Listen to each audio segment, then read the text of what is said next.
Welcome to another live recording of the Nursing Home Podcast, the podcast that you've learned to trust to give you actionable, real, practical, down to earth information that you can actually use to make a difference in understanding the nursing home industry or providing care in the nursing home industry.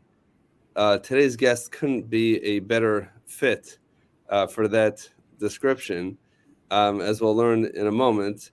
But before we do it, let me first introduce Erica Coleman to the Nursing Home Podcast. So welcome, Erica, to the show. Thank you for having me, Shmuel. I appreciate it. All right, it's a pleasure having you on the show as well. I very much want to cover the topics that we're going to be discussing today. Before we do that, though, can you take a moment and just share with our listeners or viewers a little bit about who you are and how you got to doing what you're doing today? Yes, I am the CEO of a nonprofit campus, senior living campus. I was recruited for the job about 2 years ago, and I have 30 years of experience as a nursing home administrator. I've run ops. I specialize actually in regulatory compliance. So I spent many years in my career helping people out of regulatory distress all over the country. And so I'm very glad to be here, and I feel like it's very, very fortunate time to be in the long-term care industry. Amazing. So I know a lot of people who are probably saying, "What's her phone number?" I hope so. How do we help out with that? First of all, do you help others if someone does have an issue? Is that something that you do? Yeah, I still do it. I have a partner in risk management. I spent a lot of years doing risk management, doing litigation control and things like that. And I still love it. And I speak a lot for the Healthcare Association of Michigan. And I used to do a lot more national speaking and consulting. Amazing.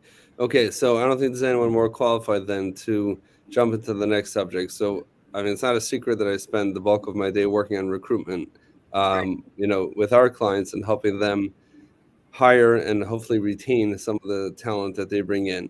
But COVID has completely turned the world upside down in many ways. Before that and since then, assuming that we're since then, staffing has been, if not the number one challenge for nursing homes and other industries as well. It's definitely up there. From what I understand, you have not had to bring in any agency staffing to help you out. So congratulations on that. Tell us a little bit about the trick. Okay, well, we are in a little bit of a bubble in the sense that we're in the middle of Michigan. And so it's a semi-rural area. This building has incredible tenure. So our longest longevity is 40 years. We have 2 nursing assistants who have worked here for 40 years. Wow. Our average tenure is 5 years. So this staff stays. And it is a small town, and everyone kind of knows everybody. Our director of nursing started off as a nursing assistant, became an LPN, became an RN, worked her way up the ladder. So that's part of it. We are in a magical spot to begin with. And when I became the leader of this community, I've worked with a lot of clients who have had to use agency and couldn't stop using agency. They were hemorrhaging money.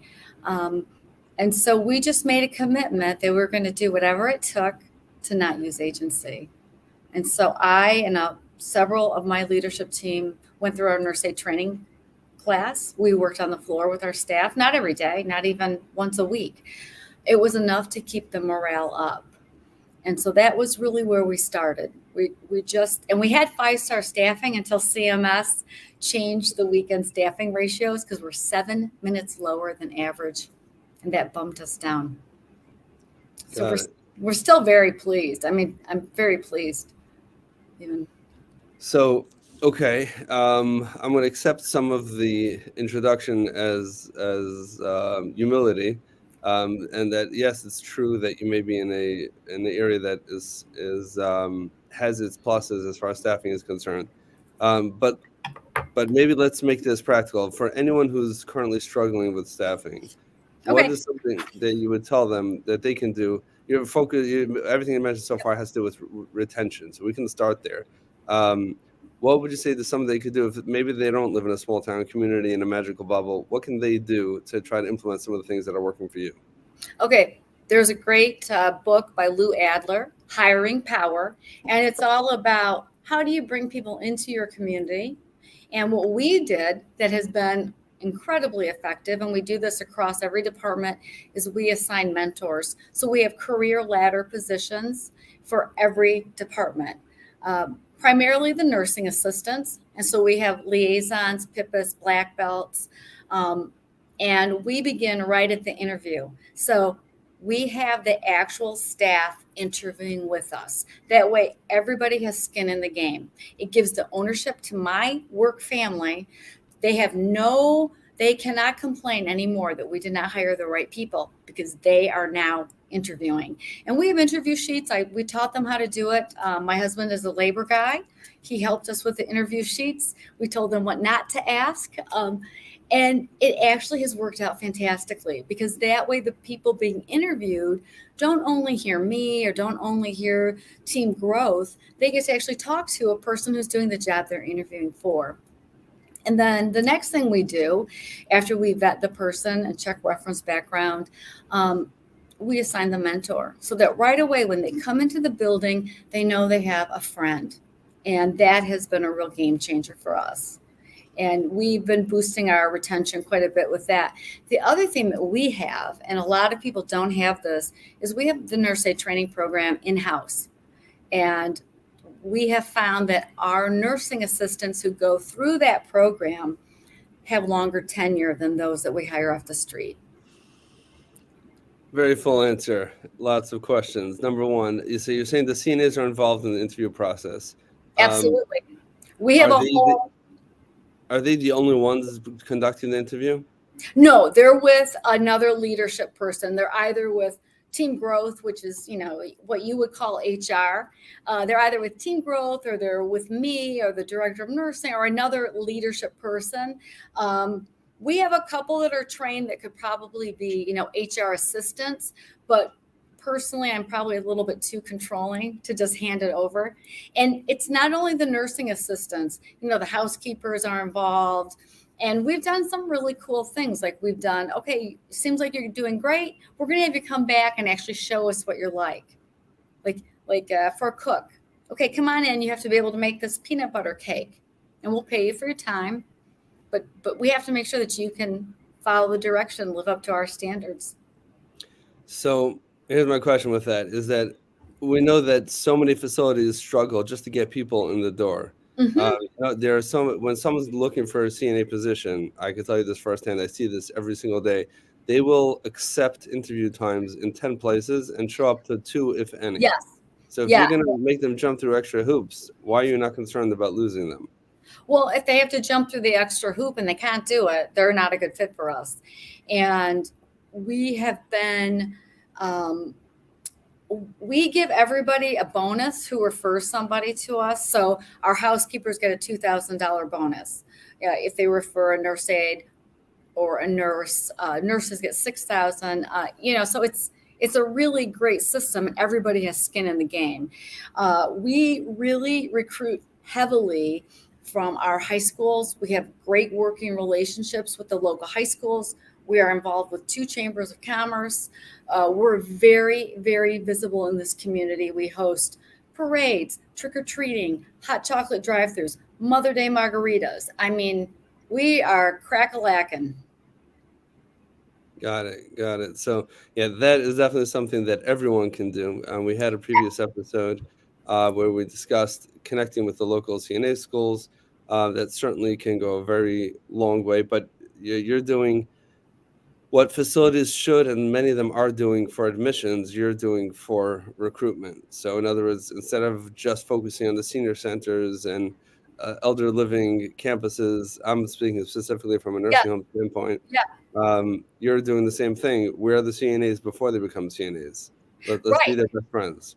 right. And so we've been very, I think, aggressive with the way that we recruit. We have little postcards, and we have our staff put their name on them and then take them out with them and hand them out to people. And, they get put in for a drawing for $100. And we're just trying to be really creative. So whenever somebody interviews, and just for interviewing, they get put in for $100 drawing. Then there's a $500 drawing, and then there's a bonus if they. I mean, we've really tried to make it fun for the staff here, and that's also part of what has made recruitment great. During COVID, we were really strict about letting people work in two places, probably more strict than most companies. And what we've seen now with the loosening is a lot of people are coming home to us. And that's the language that I use. You're coming home to us. We have made a work family. I can't help it. I'm a mother. I'm a woman of a certain age. I want my employees to feel like I care for them. And I've heard other owners and operators, they look at like, oh, they're going to go down the street for a dime more. No, they won't. They will not. That is false. They go down the street for a dime more because you tell them they will. I totally believe it's all about the reframe and living a virtuous circle, right? If we give our staff the nourishment that they need, they are going to bring their friends into us. I have a great pleasure in working with my leadership team. I have created a powerhouse of people. We have created this powerhouse of people. Wow. Wow. Okay. So if anyone who's listening right now or watching this right now, or if you're seeing this later on the podcast, if you just go back 30 seconds to what you just heard here, it's probably worth it's worth your entire time. Because I hear this all day. Everyone says, yeah, we'll hire our rates, we'll do this, tell us what else we can offer them. People don't care how much you know, right? They want to know how much you care. Right.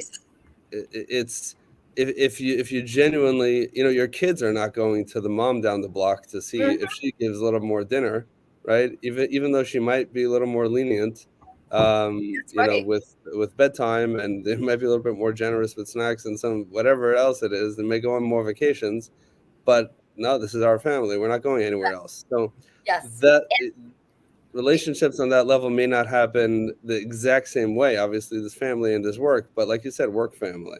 The work family, there's a lot of research, and it's a mixed bag. Like Seth Godin, he's got this whole thing, or he did years ago, where they talked about the tribe. Like you can't be a work family because you can't call yourselves a family. It's, a conflict of interest. It's, whatever. But I do believe that you can be a work family. And the way that I frame it is, when we are here together, we are all working and pulling in the same direction. We are very much mission based. We're a nonprofit, and our mission applies to the work family. And that hasn't always been the feeling in this building. So as a group, we have really worked on that. Myself, the nursing assistants, the housekeepers, everybody. It's the entire building working together, the entire company. Wow. Well, so now going back to what you said earlier, the CNAs have skin in the game because they're involved in the interview process, which I think is phenomenal. I know that it's more common. I know I've done this as an administrator, where you pull in a CNA to the coffee meetings or whatever else you call it. Yeah. For two reasons. Number one is they have information that nobody else really knows. Right. And number two is what you said, you get their buy-in. This is not something that management discussed and behind closed doors in the room, but this is actually coming from us. And like, I was there, and like, they actually care to solve the problems. Right. And so in our building, we did create a career ladder. So we have the RCA. We call our nursing assistants resident care assistants. So we have RCA liaisons, and they are a leadership position among the nursing assistants, and they run the PIP crews for us. So when there's a fall, a skin tear, an accident, elopement, the PIP crew is called. They go to this scene, they get there, they'll start, okay, let's look, is the care plan in place? What's going on? And so then that same group of nursing assistant leaders, who are really part of our leadership team. And when we talk about the mentoring, the piece of that people miss is that reverse mentoring has to be going on. I have to be open to being criticized from my team. I have to be open. I have to be reverse mentored. And so I get that from the PIP crews. They'll give us information or show me how to use a lift. And they truly have ownership. We have about 10 nurse aid leaders, and then we have another group that have gone through black belt training, and that group, mostly the leaders, the liaisons, but others as well, and they get the extra, like the soft skill training. Grief, how do you do grief and mourning? How do you, communicate with people? What do you do if someone speaks a different language? And so we've done a lot of work that's more attractive to people who want to be a nurse aide but don't want to be a nurse. They want to be, they're going to want to be something. Same thing with housekeepers. They can have this training too, and some of them take it. So that does a lot for our recruitment because people have already heard about us. Interesting. Yeah. Are they financially motivated to move up the career ladder? Yeah, absolutely. We have done a lot of really cool things. So, for example, everybody in this company is encouraged to be CPR certified, every single person, because having worked litigation for many years, the nurse is going to call CPR. Absolutely. Anybody can jump in. I never want a nurse to be put in a position where on midnights, oh my gosh, what am I going to do? I'm the only one who can run CPR. I used to see that all the time. And I have never seen a case where a person who was supposed to get CPR was mad because it was a housekeeper administering it. They're going to be directed by the nurse. They're going to trade out. So everybody who does it gets a little tiny, a quarter an hour. Well, that adds up for staff. I know it's a legacy cost, but in Michigan, anything like that's going to go to staff that's, in the support position, in the base positions, it's going to help our cost report. It might take us 2 years, but we're going to get that back. And then for the leadership positions, they get between $1 and $1.50 an hour increase right off the bat when they go through the leadership training.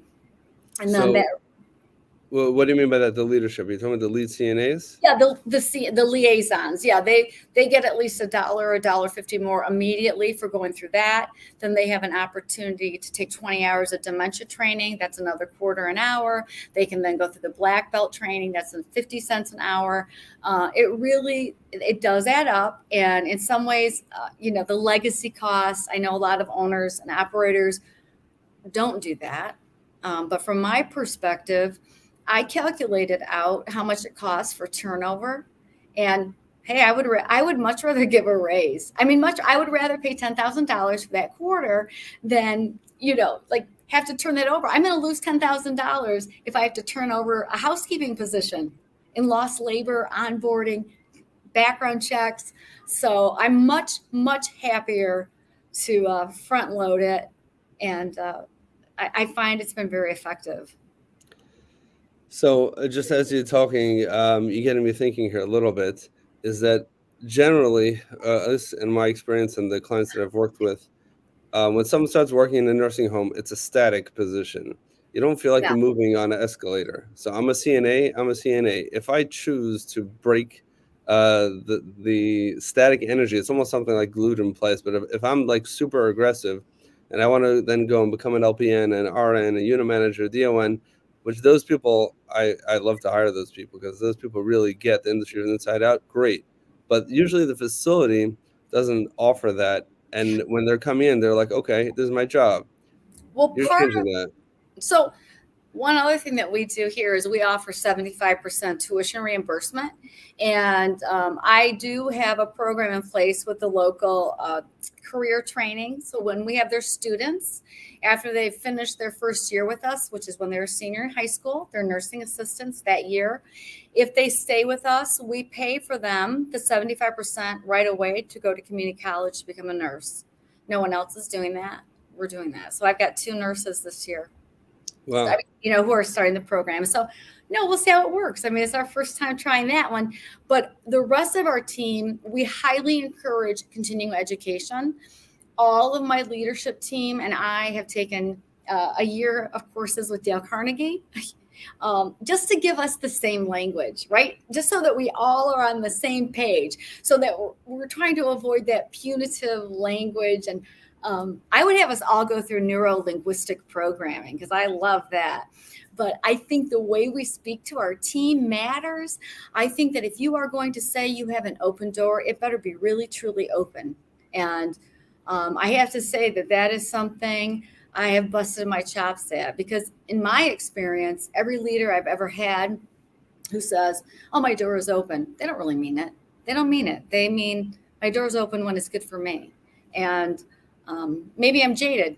I want to be a servant leader. That's what I brought to this team. Is I believe in the servant leadership. I believe in Robert Greenleaf's message about, if you want to be useful, find your service. And to me, leading, a fairly quiet life, I find a lot of meaning in what I'm doing. And I believe that this team is very invested in our whole process. And that's why they do a great job with outreach. Wow. Wow. This is phenomenal. So there are so many, to take this to, someone is listening to this conversation right now and they are struggling with, initially the struggle is usually with retention, and then it Yes, becomes with recruitment, and then it becomes a vicious cycle where you recruit the new people on where you are already short staffed, and then they exacerbate some of the existing problems, and it yes, becomes this kind of stuck in the flywheel. How would yes. you attack that first? Okay, well, the first thing is, keeping the people you already have. That is, stabilize that. The other thing, I mean, I have fooled around with our staffing, right? I mean, I have beds offline. This is not what we had before COVID.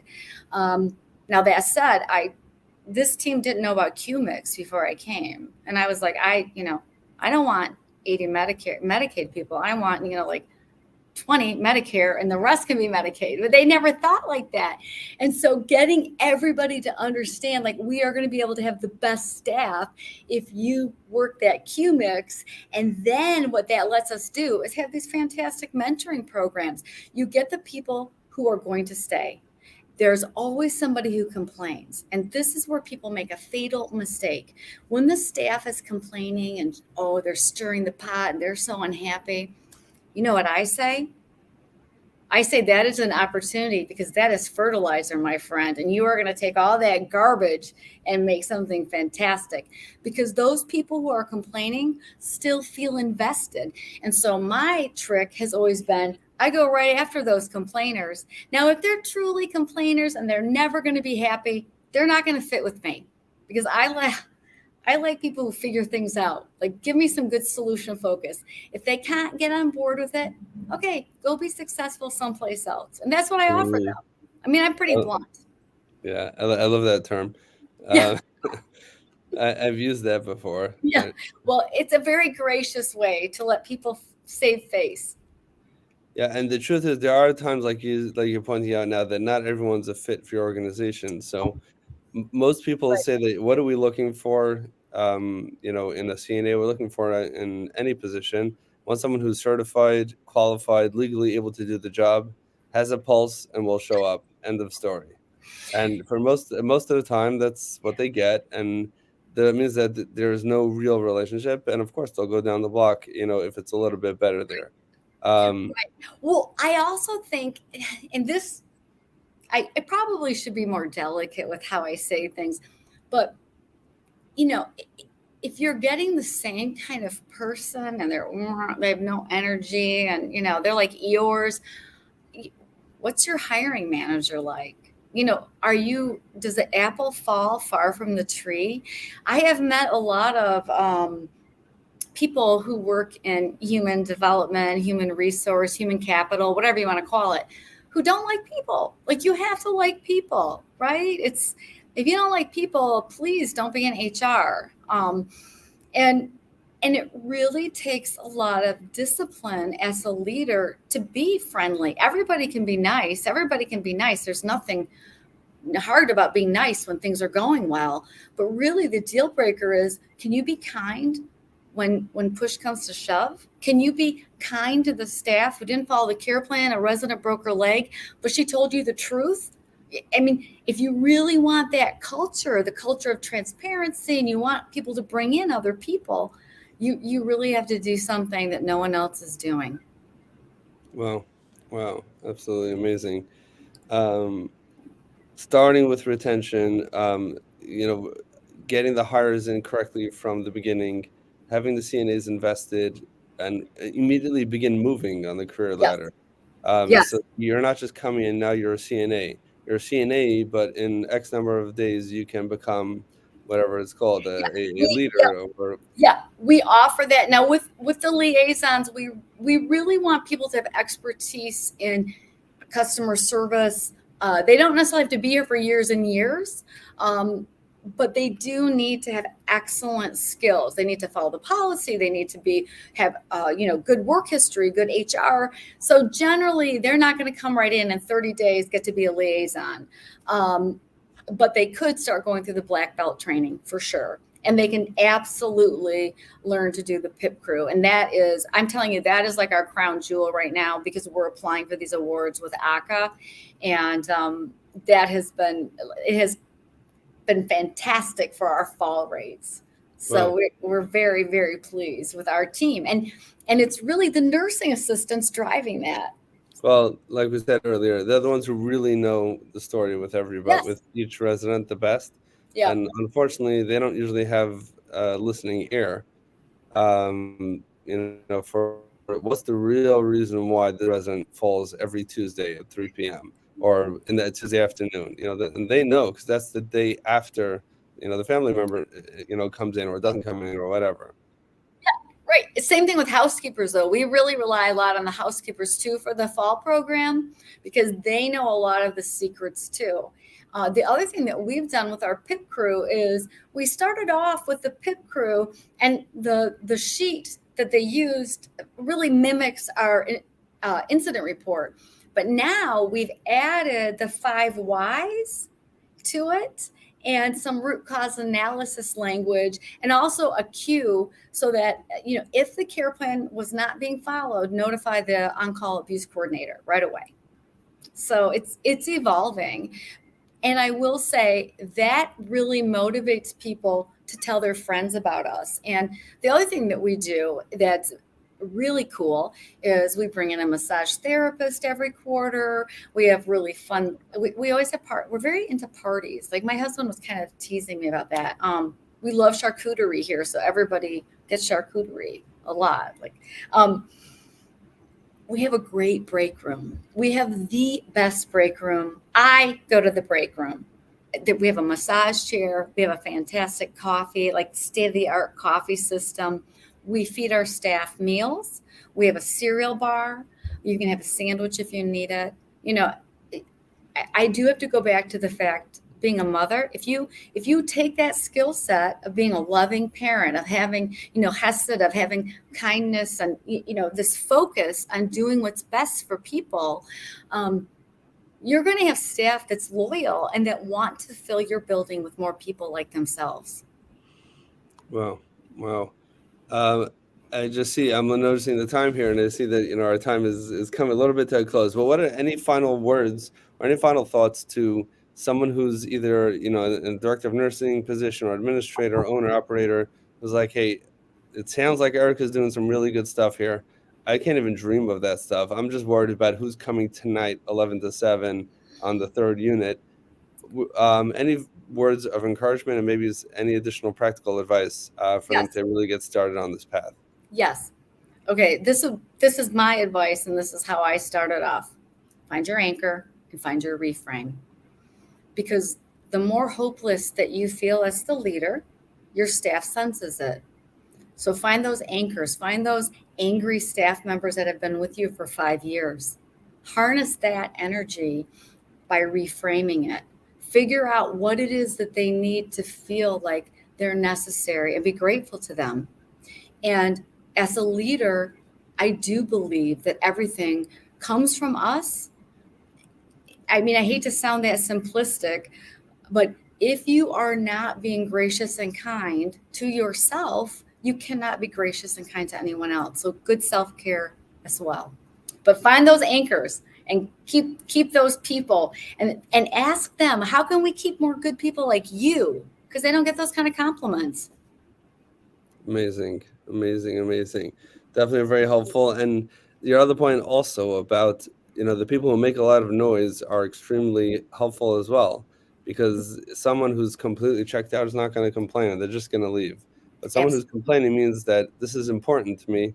but I want to make this work, and I'm frustrated that it's not working. So those Exactly. people can really, and they'll tell it to you the way it is, or mostly the way it is, a little bit the way it isn't too, but take it with a grain of salt, sometimes with a box of salt. That's Uh, right. awesome. Erica, thank you so much for coming on the Nursing Home Podcast.